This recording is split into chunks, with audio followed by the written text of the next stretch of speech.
Hello everyone, welcome back to our channel. ఈరోజు మిగిలిన రైస్తో వడలు ఎలా చేయాలో చూద్దాము. అంతకు ముందుగా నాది ఒక చిన్న రిక్వెస్ట్, ఫస్ట్ టైం నా వీడియోస్ చూస్తున్నారా అయితే please subscribe to my channel. Process చూద్దామా ఫ్రెండ్స్. ముందుగా మిక్సీ జార్లో మనం మిగిలిపోయిన రైస్ని 2 కప్స్ తీసుకుందాము. దాంట్లో పచ్చిమిర్చి, 1 స్పూన్ జీలకర్ర యాడ్ చేసుకుని ఫైన్గా పేస్ట్ చేసుకుందాం. కావాలంటే కొంచెం వాటర్ యాడ్ చేసుకోండి. దీన్ని మిక్సింగ్ జార్లోకి ట్రాన్స్ఫర్ చేసుకుందాము. తర్వాత దాంట్లో మనం ఏ కప్పుతో అయితే రైస్ తీసుకున్నామో ఆ 1 కప్తో ఉప్మా రవ్వను యాడ్ చేసుకుందాము. 3 స్పూన్స్ పెరుగు కూడా యాడ్ చేసుకుందాము. సాల్ట్ కూడా యాడ్ చేసుకుని బాగా మిక్స్ చేసుకోవాలి. ఇలా పెరుగు యాడ్ చేయడం వల్ల వడలు అనేవి చాలా టేస్టీగా ఉంటాయి. అండ్ పెరుగు యాడ్ చేయడం వల్ల వంట సోడా అనేది యూజ్ చేయాల్సిన అవసరం ఉండదు. మిక్స్ చేసుకున్న తర్వాత 15 మినిట్స్ లీవ్ చేసేయాలి. ఆఫ్టర్ 15 మినిట్స్ తురుముకున్న అల్లము, ఆనియన్స్, కొత్తిమీర, కరివేపాకు యాడ్ చేసుకుని బాగా మిక్స్ చేసుకోవాలి. ఒకవేళ సాల్ట్ సరిపోకపోతే యాడ్ చేసుకోండి.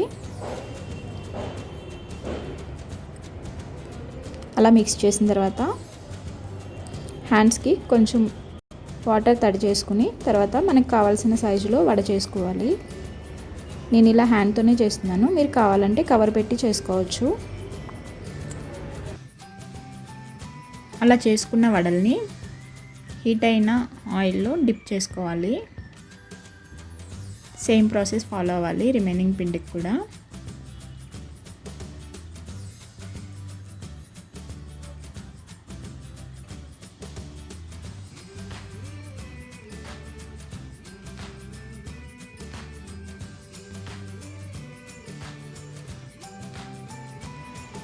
కొంచెం కుక్ అయిన తర్వాత అవి అదర్ సైడ్కి తిప్పుకుంటూ ఉండాలి.